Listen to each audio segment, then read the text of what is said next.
वैष्णवस्तमम्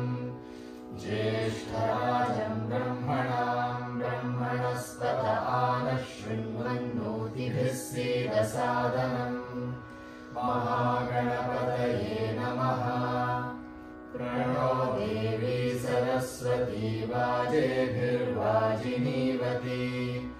धीनामवित्र्यवतु आनो दिवो बृहतः पर्वतादा सरस्वती यजतागन्तु यज्ञम् वाग्देव्यै नमः। ॐ भद्रं कर्णेभिः शृणुयाम देवाः भद्रं पश्येमाक्षभिर्यजत्राः स्थिरैरङ्गैः स्तुष्टुवागुंसस्तनूभिः व्यशेम देवहितं यदायुः स्वस्ति न इन्द्रो वृद्धश्रवाः स्वस्ति नः पूषा विश्ववेदाः स्वस्ति नस्तार्क्ष्यो अरिष्टनेमिः स्वस्ति नो बृहस्पतिर्दधातु। ॐ शान्तिः शान्तिः शान्तिः। ॐ नमस्ते गणपतये त्वमेव प्रत्यक्षं तत्त्वमसि त्वमेव केवलं कर्तासि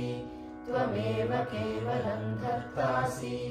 त्वमेव केवलं भर्तासि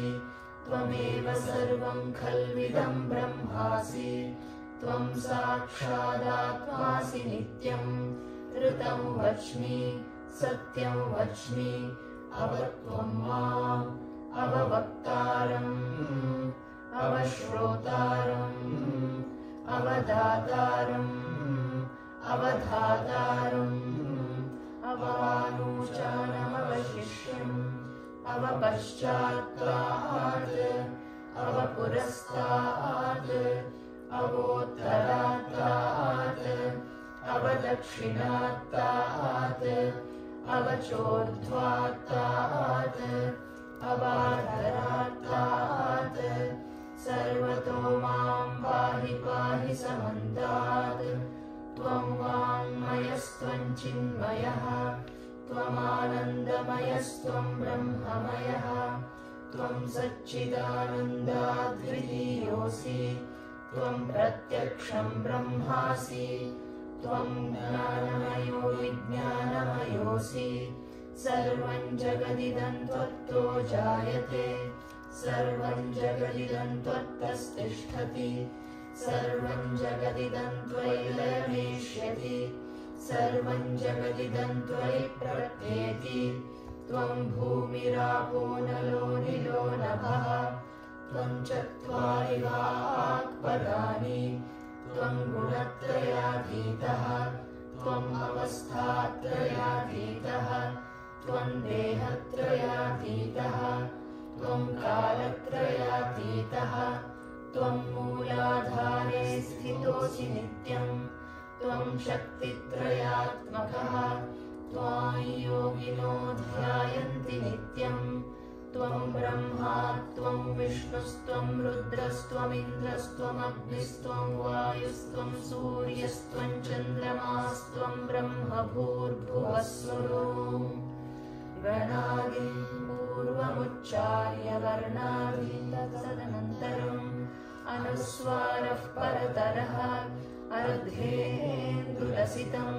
तारेण रुद्धम् एतत्तव मनुस्वरूपं गकारः पूर्वरूपम् अकारो मध्यमरूपम् अनुस्वारश्चान्त्यरूपम् बिन्दुरुत्तररूपम्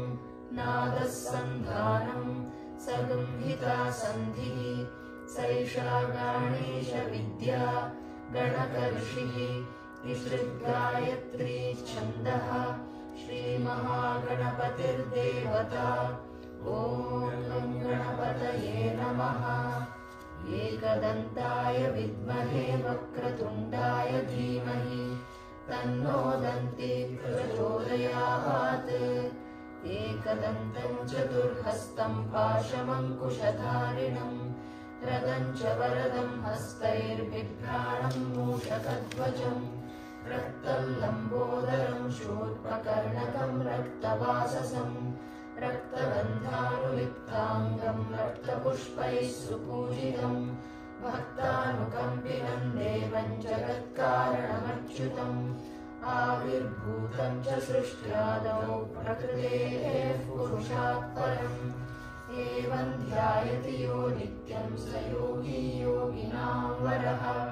नमो गणपतये नमो गणपतये नमः प्रमथपतये नमस्ते सुलम्बोदराय एकदन्ताय विघ्नविनाशिने शिवसुताय श्रीवरदमूर्तये नमो नमः एतदथर्वशीर्षयोधीते स ब्रह्म भूयाय कल्पते स सर्वविघ्नैः न बाध्यते स सर्वसुखमेधते स पञ्चमहापापात् प्रमुच्यते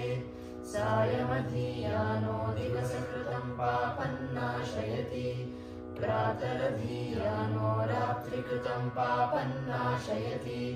सायं प्रातः प्रयुञ्जानो पापो भवति सर्वत्राधीयानोपविघ्नो भवति धर्मार्थकाममोक्षं च विन्दति इदमथर्वशीर्षमशिष्याय न देयं यो यदि मोहात् दास्यति स पापीयान् भवति सहस्रावर्तनाध्ययं काममधीते तन्तमनेन साधयेत् अनेन गणपतिमभिषिञ्चति स वाग्मी भवति चतुर्थ्यामनश्नं जपति स विद्यावान् भवति इत्यथर्वणवाक्यं ब्रह्माद्यावरणं विद्यान्न बिभेति कदाचनेति यो दूर्वाङ्कुरैर्यजति स वैश्रवणोपमो भवति यो लाजैर्यजति स यशोवान् भवति स मेधावान् भवति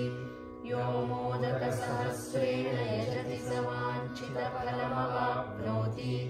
यः साध्यसमिद्भिर्यजति स सर्वं लभते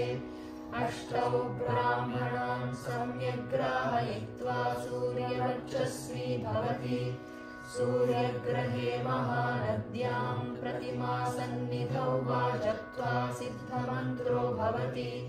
महाविघ्नात् प्रमुच्यते महादोषात् प्रमुच्यते महापापात् प्रमुच्यते महाप्रत्यवायात् प्रमुच्यते स सर्वविद्भवति य एवं वेद इत्युपनिषत् ॐ भद्रं कर्णेभिः शृणुयाम देवाः भद्रं पश्येमाक्षभिर्यजत्राः स्थिरैरङ्गैः स्तुष्टुवागुंसस्तनूभिः व्यशेम देवहितं यदायुः स्वस्ति न इन्द्रो वृद्धश्रवाः स्वस्ति नः पूषा विश्ववेदाः स्वस्ति नस्तार्क्ष्यो अरिष्टनेमिः स्वस्ति नो बृहस्पतिर्दधातु ॐ शान्तिः शान्तिः शान्तिः।